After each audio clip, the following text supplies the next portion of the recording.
What's going on YouTube? Or Storm here, coming at you guys with another video today. Today I'm going to be talking a little bit about cards I believe deserve a reprint. Before I get to that, I want to talk a little bit about the CGC tournament. So the Facebook group and the Discord that I help, run somewhat are hosting. Again, we are hosting our really big tournament that we host every couple years.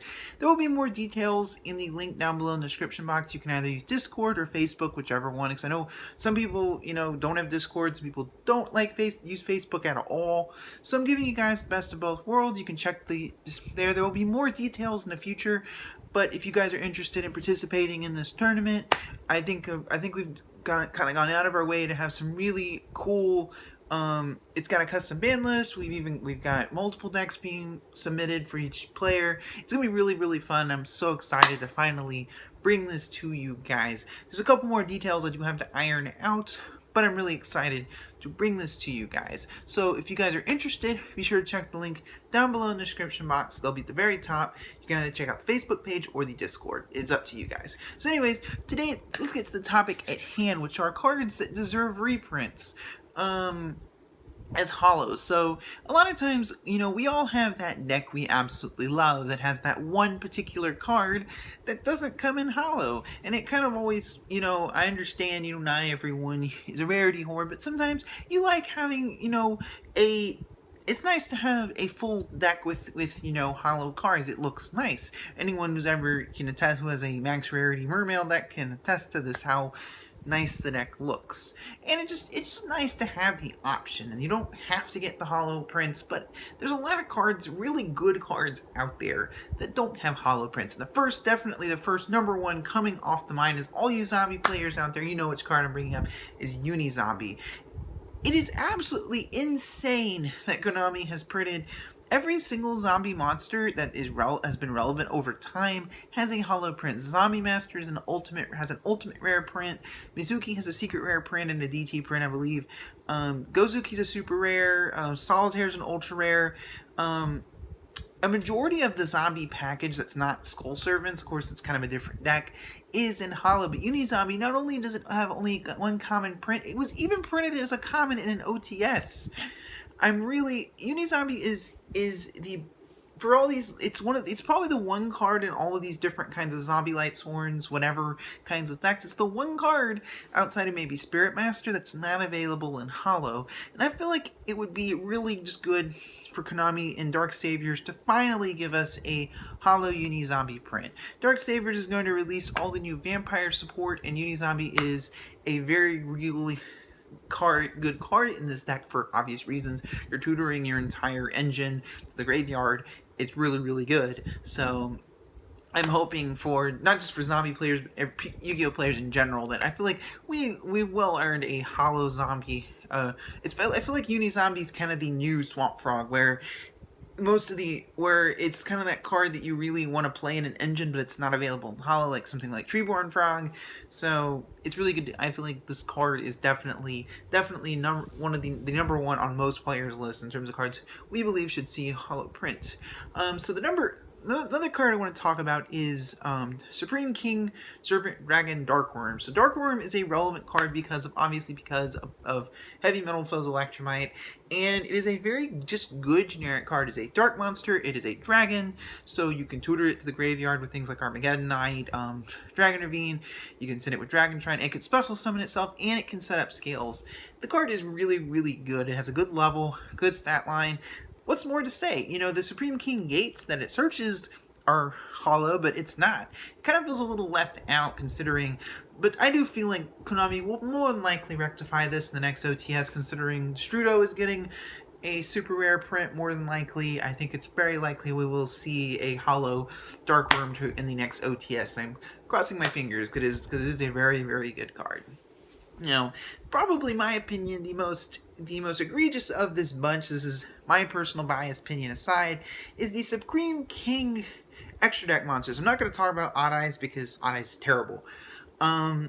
All three of these extra deck monsters have incredible uses. Dark Rebellion, for example, can attack over almost anything, and deal a lot of damage. 4,000 in the face over Chaos Max is nothing to sneeze at. I don't play it in most of my builds, but it's a very good card in certain scenarios. Starving Venom is part of one of the more consistent FPKs we've seen over the past few years, and it is a very good card for. It is it's a good card, and it's a strange card, but in a good way. In that it's so many useful, so many weird niche situations. It can play around Tyranno, for example, or any kind of something like if you're in the middle of a play, your opponent Fairy Tale Snows, you can contact Fusion into it and keep going. The card is just absolutely amazing, and it's played it as many as 2 in a lot of Magician extra decks because of the FTK. Then we have Clearwing, which is a nuke on the can push so much things by OTKing your opponent, and on top of that, if your opponent happens to have somehow float their way into something else, it can attack over it and blow it up and burn your opponent. These 3 extra deck monsters are. Well, I was really disappointed in Konami when they reprinted these guys in the Legendary Dragon deck, but made them commons instead of at least ultras or supers. I'm really hoping eventually. I feel like these guys are kind of on the back burner, but it wouldn't shock. I would just like to see them as supers in the OTS, and it will make my day. These are 3 extra deck monsters that I feel like should have been Holo in the first place, kind of like the DDD level 10, but we can't, beggars can't be choosers, but I feel like these 3 monsters are way too good not to be Holo prints. So, next card, this is kind of an obscure one, but one I think that's going to be relevant. This is actually Red Resonator. Now, you guys have played, any kind of Red Dragon, Archfiend, or Shinko Jeka in general know how good Red Resonator is. It allows you to special summon it's a very simple kind of a Goblinbergy effect that allows you to special summon a level 4 lower monster from your hand. On top of that, when it's special summoned, whether it's through, most of the Red Dragon Archfiends have effects as special summon tuners, you can gain a ton of life points. But this card is really relevant because we are getting Needle Fiber very soon, and Resonator is it's a great searchable card because you have Resonator Call. You can play it in any deck that wants to get to Needle Fiber. You can play Red Resonator in it because it's searchable.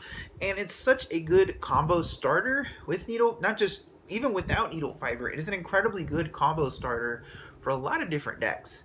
And I just feel like it's kind of got the short end of the stick when originally its print, I believe, in High Speed Riders was a rare.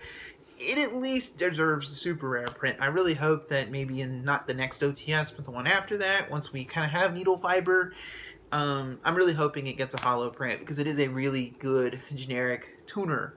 And I feel like it's a card that we're going to see a lot more of once Needle Fiber is legal, whether it is next set or the set after. Once we get the card, it's going to see a lot of play, so I don't really see a downside to giving Red Resonator a super rare print, because it should have got a super rare print a long time ago. So this next card is a little bit obscure. This is number 42, Galaxy Tomahawk. So this card has been around since, I think, Primal Origin. I think I have like a ton sitting between all of the product I opened in that set. It's a pretty decent little card nowadays because link summoning. Now, you can, if you have a deck that can make rank 7, such as, Dark Magician, for example, you can make 5 tokens and then use it to make... It's a lot better now that we have Cleafort Genius because all the tokens and Tomahawk are machine types. So you can link summon a Genius and then use the remaining tokens to do whatever you want. Make a Boar Load, make a Firewall, whatever's relevant for the particular situation. Your opponent's not taking battle damage, but most of the time if you're making a Tomahawk play, you're probably going first or going second uninterrupted. So it's really good in a lot of different scenarios. And I feel like it's one of those cards that wasn't played at all at the time it came out, but now it's definitely a card you want to have in a lot of your different decks nowadays. I think while it's not a card I would necessarily force into extra deck, because it's a lot like Grinder Golem in that you really have to integrate a lot of different extra deck monsters to make it good. But if you have a deck like, say, Dark Magician, for example, or Mermails that kind of has negotiable extra deck space, you can definitely play, a Tomahawk in your extra deck and a few of the link monsters such as Genius that go with it. It's definitely one of those older cards that I feel like deserves a Holo print simply because its usefulness now, and I just feel like it's definitely a thing. The final couple cards, this is actually 2 different cards, mostly because these are personal biases of mine. As you guys know, Spirals are one of my favorite decks, and it disappoints me that both Spiral Gear Drone and Tough are only available as rares. Well, I think Spirals have definitely had their time. We did see this with ABCs and Monarchs after a deck was hit. Konami kind of like lessened the blow. They did this with Foreign Pals, where they made Joker, Gi Turtle, Lizard Draw, Monkey Board, Super Rares. I feel like after a deck is hit, it's just kind of nice to give the deck a little, or the deck's kind of out of meta relevance, like ABCs were when the Union Hanger print came out. It's just kind of a nice thing to do to give all these decks their holo prints, because even though the deck is hit or out of the format, they still have their holo versions of those cards to play in their deck, so they can at least play their hit deck with the nicer cards. And I do feel like Spiral, Gear Drum, Spiral, I do feel like these two cards are definitely some of the better cards in Spirals.